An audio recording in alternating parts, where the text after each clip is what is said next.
नारायणं नमस्कृत्यं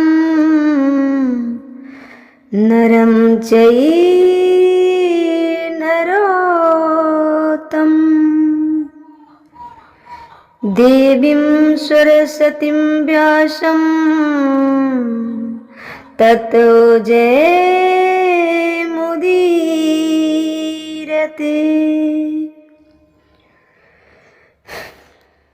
राधा तू बड़े भागिनी, कौन तपस्या की। तीन लोक 14 भुवन, सो तेरे आधीन, सो तेरे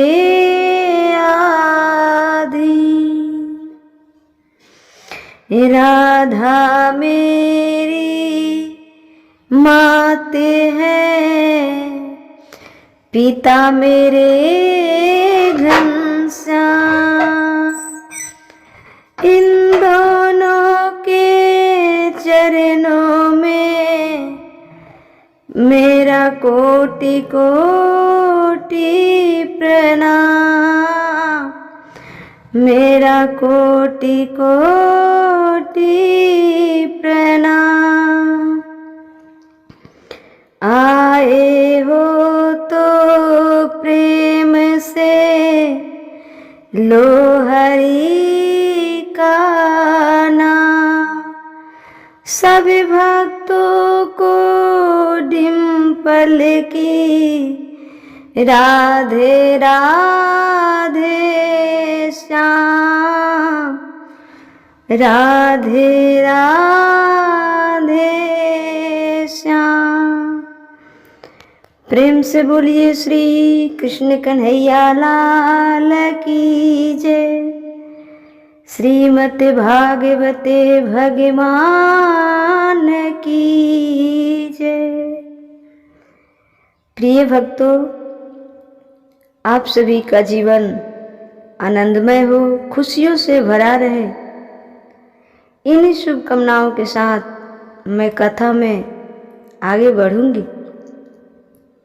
जैसा कि कल की कथा में आपने सुना कि किसी के बंधन में कोई बंधा नहीं है, किसी के बंधन से कोई बंधा नहीं है, अपने आप को बंधा हुआ मान बैठे हैं, मान बैठे हैं। और उस बंधन से मुक्त होने का एक ही उपाय है कि भगवान के चरणों में अपने आप को समर्पण कर लो। भगवान के चरणों में अपने आप को समर्पण कर दो, बंधन मुक्त हो जाएंगे। वासुदेव भगवान जब भगवान श्री कृष्ण को लेकर चले तो हाथों की हथकड़ी, पाँव की बेड़ियां, सारे पहरेदार सो गए, सारे बंधन से मुक्त हो गए। परंतु जब माया को लेकर चले तो स्वयं ज्यों की त्यों हाथों में हथकड़ियां, पैरों में ताले सब लग गए। माया ही बंधन है, माया ही बंधन है। और जब वासुदेव भगवान माया को लेकर आए तो इधर कंस को पता चल चुका था कि देवकी के 8वें गर्भ ने प्रकट हो गया है, देवकी के 8वें गर्भ प्रकट हो गया है। पूरे गांव में जितने छोटे मासूम बच्चे थे सबको पकड़ पकड़ कर मरवाता रहा। मासूम बच्चे जो अभी जन्म लिए थे, अपराध किए ही नहीं थे, उस बच्चे को कंस ने मरवा डाला। सारे बच्चे को पकड़ पकड़ कर मरवाता रहा। सबकी माताएं चीखती रही, चिल्लाती रही, पर कंस किसी को नहीं छोड़ा। आदमी का अहंकार ही उसको मारता है। लोग कहता है कि भगवान मार दिए, भगवान कंस को क्यों मारते?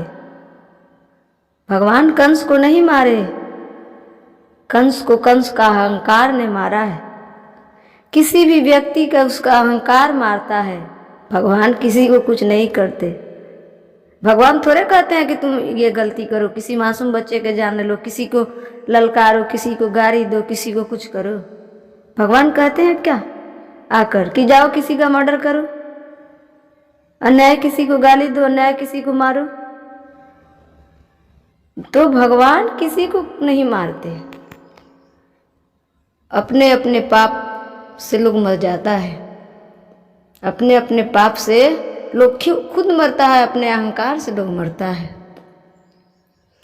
कंस ने भी बहुत अत्याचार किया, मासूम मासूम बच्चे को पकड़कर मरवा डाला, मासूम मासूम बच्चे को पकड़कर मरवा डाला। और देवकी के पास गया तो सुना बेटा नहीं बेटी हुई है, बेटा नहीं बेटी हुई है। ध्यान पूर्वक सुनिएगा, बड़ा ही सुंदर प्रसंग है।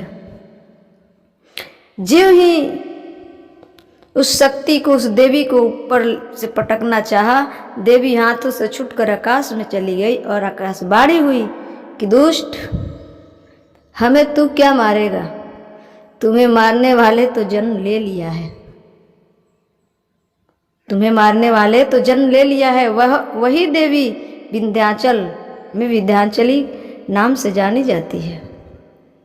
तो भगवान मूर्ति में नहीं न बसते, भगवान हृदय में बसते हैं, देवी देवता दिल में बसते हैं। क्या कंस ने मार सका? मार लिया? नहीं मार सकते हो। इसलिए अत्याचारियों, अतताइयों, नहीं सुधरोगे तो दुर्गति तो होगा, नहीं सुधरोगे तो दुर्गति तो होगा। फिर दुर्गति के वक्त मत कहना कि भगवान ने हमारे साथ ऐसा कर दिया। भगवान किसी के साथ कुछ नहीं करते। गीता में तो साफ भगवान कहे हैं कि हम किसी को नहीं बनाते, नहीं बिगाड़ते हैं। जो तुम्हारा कर्म होता है वह कर्म बनवाता है, कर्म बिगाड़ता है। तो जब आपको लॉस हो, जब आपको कोई दुर्घटना होता है, तो आप अपने पीछे क्यों नहीं देखते हैं कि हमारा कर्म क्या है, हमने किया क्या है कि मेरे साथ ऐसा हो रहा है? दूसरों पर क्यों ठोकते हो? तो कंस ने भी बहुत अत्याचार किया और वो माया, वह देवी छुटकर आकाश से आकाशवाणी की कि दुष्ट, हमें तू क्या मारेगा? तुम्हें मारने वाला तो जन्म ले लिया है।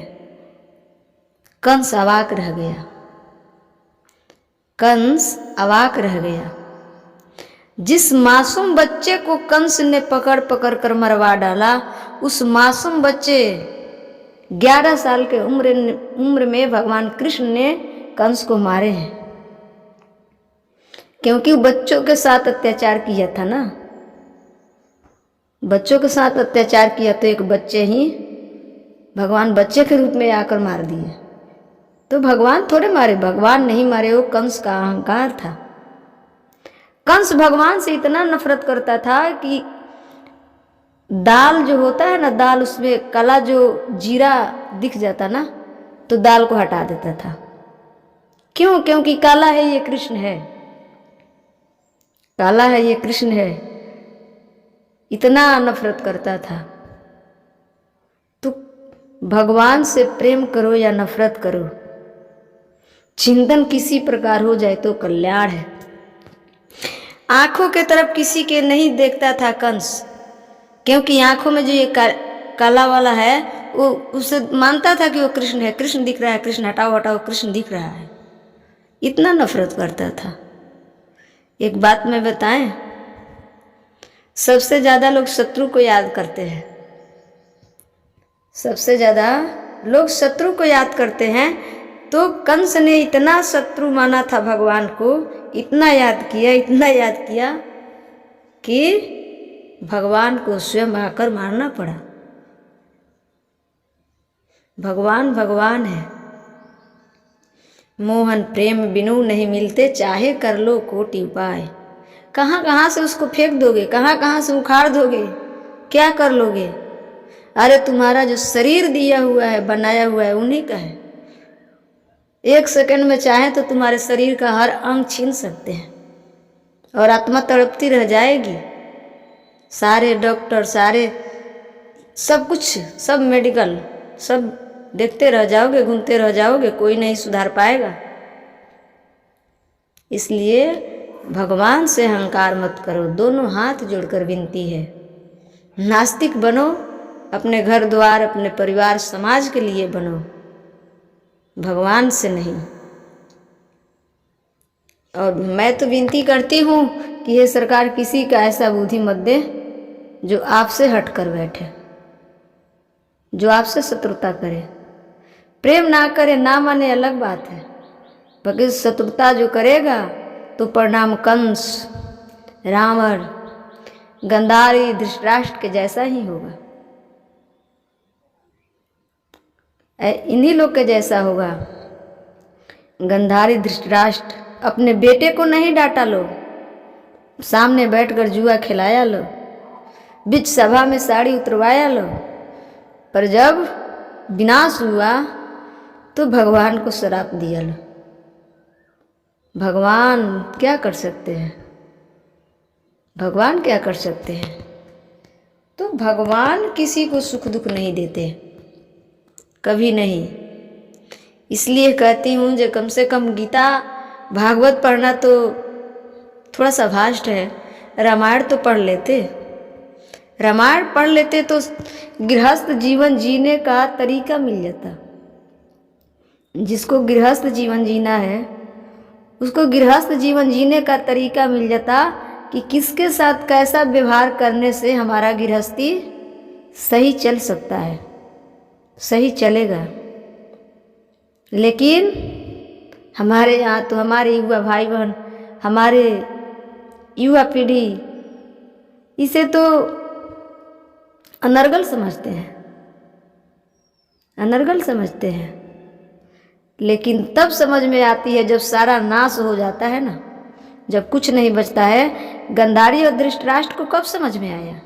गंधारी, धृतराष्ट्र, अर्जुन, भीम, पांचों पांडवों को सब गति कराए और लास्ट में शरण भी वही मिला, शरण भी वही मिला। इतिहास उठाकर देख लीजिए, इतिहास गवाह है, शरण वही मिला, दूसरे जगह शरण नहीं मिला। तब जाके विदुर जी ने कहे कि अरे तुम्हें शर्म करना चाहिए, जिसको लक्षागृह में बन करके आपने आग लगा दिया था, जिसको भरी सभा में जिसके बहू के कपड़े उतार लिया था, ना जाने कितने कितने दुर्व्यवहार किया, और उसी के यहाँ आज पेट भर रहे हो, उसी के यहाँ आज पेट भर रहे हो। शर्म करो, शर्म। अब से भी कोई तीर्थ यात्रा कर लो ताकि अंतिम समय में भगवान का चरण मिल जाए, ऐसा स्थिति है। तो ऐसे ऐसे नास्तिक लोग पहले भी थे, लेकिन पहले कम थे, आज ज़्यादा हैं। पहले कम थे, आज ज़्यादा हैं। तो आज ज़्यादा अत्याचार हो रहा है, ज़्यादा पाप हो रहा है, ज़्यादा ये कुली हो रहा है। पहले एक रावण था, अब हर गली गली में रावण भरा पड़ा है। पहले एक सुपनेका थी जो सबके पास विवाह की प्रस्ताव लेकर जाती थी, अब गली गली में है। यही है। तो कंस को भगवान किसी को नहीं मारते, भगवान कंस का अहंकार मारा है। क्या जरूरत थी इतना अहंकार करने की? यदि शक्ति है तो जान लो जो भगवान ने अवतार कहाँ लिया है, तुम्हें मारने वाला है कौन, उसको मार देते। सारे निर्दोष बच्चे को क्यों मारे? सारे निर्दोष बच्चे को क्यों मारे? यदि एक कुत्ता ने काट लिया तो क्या हम सारे कुत्ते को मार डालेंगे? कि ये सोचेंगे कि हमारे जन्म किसी जन्म का हिसाब किताब होगा जो हमें कुत्ता ने काट कर सधा रहा है? तो अत्याचार अत्याचार है। भगवान अत्याचारियों को पहले बहुत बढ़ावा देते हैं, बहुत बढ़ावा देते हैं कि बेटा और कर और कर और कर, ताकि सारा संसार जान जाए कि ये अत्याचारी है। उसके बाद अत्याचार का परिणाम भगवान देते हैं। घबराओ मत। आप देखिएगा किसी भी संत का जीवन आसान नहीं होता है। कितने अत्याचार उस पर साधारण से साधारण व्यक्ति अत्याचार करता है, लेकिन अत्याचार करने वाला का जब गति होता है ना, तो देखने वाले भी घृणा करते हैं, देखना लोग भी नहीं पसंद करते, घृणा करते हैं अत्याचारियों से। तो भगवान भगवान है।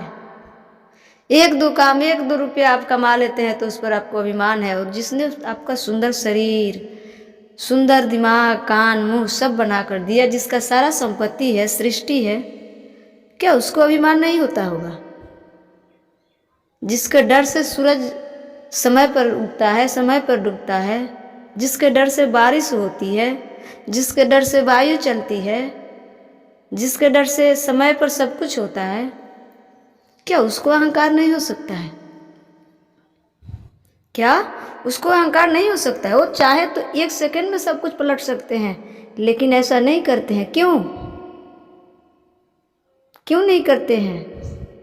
मान्यता को बनाए रखने के लिए।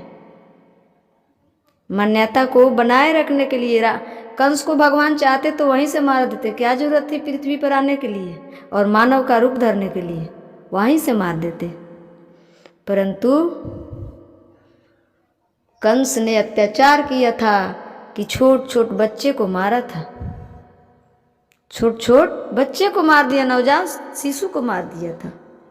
इसलिए अंडे, मछली, मीट खाने वाले सोच लो, वो आपका कुछ बिगाड़ा नहीं है। अंडा ने क्या बिगाड़ा? मछली ने क्या किया आपको? बकरे ने क्या किया? ये सब पाप नहीं, महापाप है। कब तक बचोगे? कब तक छुपोगे? पाप पाप होता है, अन्याय अन्याय होता है, कभी बचोगे नहीं। भगवान है, ये भगवान का सृष्टि है। संसार भगवान का बनाया हुआ है, हमारा और आपका बनाया हुआ नहीं है। हम आप तो थोड़ी सी घर द्वार बना लेते हैं तो अभिमान करते हैं कि ये मेरा घर है, ये मेरा पैसा है, ये मेरा सामान है। लेकिन जिसका सारा संपत्ति संसार है, जिसने इतना सुंदर सृष्टि का रचना किया, क्या उसको गुस्सा नहीं आता होगा? उसको अभिमान नहीं होगा? इसलिए तो भगवान अपने आने से पहले माया को भेजे। शक्ति राधा रानी शक्ति है, भगवान की शक्ति श्री राधा रानी है, लाडली जी है। सारे 11 माह पहले भगवान श्री राधा जी को भेज दिए थे। भगवान श्री कृष्ण से सारे 11 माह बड़ी है श्री राधा रानी, लेकिन सारे 11 माह पहले जन्म तो ली थी पर आँख नहीं खोली थी, क्योंकि श्री राधा रानी का शर्त था कि मैं पहले दर्शन कृष्ण का ही करूँगी। जब भगवान श्री कृष्ण ने उनके यहाँ गए, तब जाके जब भगवान को देखी, तब श्री राधा रानी ने आंखें खोली। सारे 11 माह तक राधा रानी की आंखें बंद थी, आंखें नहीं खोली थी। क्यों? क्योंकि ये माया की ये दृष्टि क्या देखें, इस संसार के लोग को क्या देखें? शक्ति तो है भगवान की, और भगवान ने भेजा था ना। तो भगवान और स्त्री पुरुष जो करते हो ना, स्त्री स्त्री स्त्री स्त्री बुरा है, तो स्त्री ही शक्ति है, स्त्री ही दुर्गा है, स्त्री ही काली है, स्त्री ही राधा है। जब वो अपने अपने रूप में असली आ जाए ना, तो किसी को औकात में ला सकती है, शक्ति है उन सबके पास। इस पृथ्वी पर सबसे पहले भी जन्म हुआ है तो स्त्री का ही जन्म हुआ है, और भगवान जब भी आते हैं तो पहले अपने माया, पहले अपने शक्ति को भेजकर तभी अपने आप को प्रकट करते हैं, तभी अपने आप को प्रकट करते हैं। कितना खेलोगे? कन्हैया टेढ़े हैं। भगवान राम पुरुषोत्तम पुरुष बनकर देख लिए कि संसार के लोग कैसा है, तो जब कृष्ण बनकर आए ना, तब टेढ़े बनकर आए, क्योंकि यहाँ के लोग टेढ़े हैं। आप लोग कहावत सुने होंगे, जब सीधा उंगली से घी नहीं निकलता है ना, तो उंगली टेढ़ा करना पड़ता है। तो इसलिए कलयुग के लोग बड़े टेढ़े होते हैं ना। तो भगवान हमारे कन्हैया भी टेढ़े हैं, हंसते हैं टेढ़े, मुस्कान टेढ़े, नैन टेढ़े, अधर टेढ़े, खड़े होते हैं टेढ़े, मुकुट पहनते हैं टेढ़े, बंसी रखते हैं टेढ़े, पीताम्बरी पहनते हैं टेढ़े। तो मेरे कन्हैया भी टेढ़े हैं। तो भगवान प्रेम करने की वस्तु है, दुश्मनी शत्रुता करने की वस्तु नहीं है। भगवान से प्रेम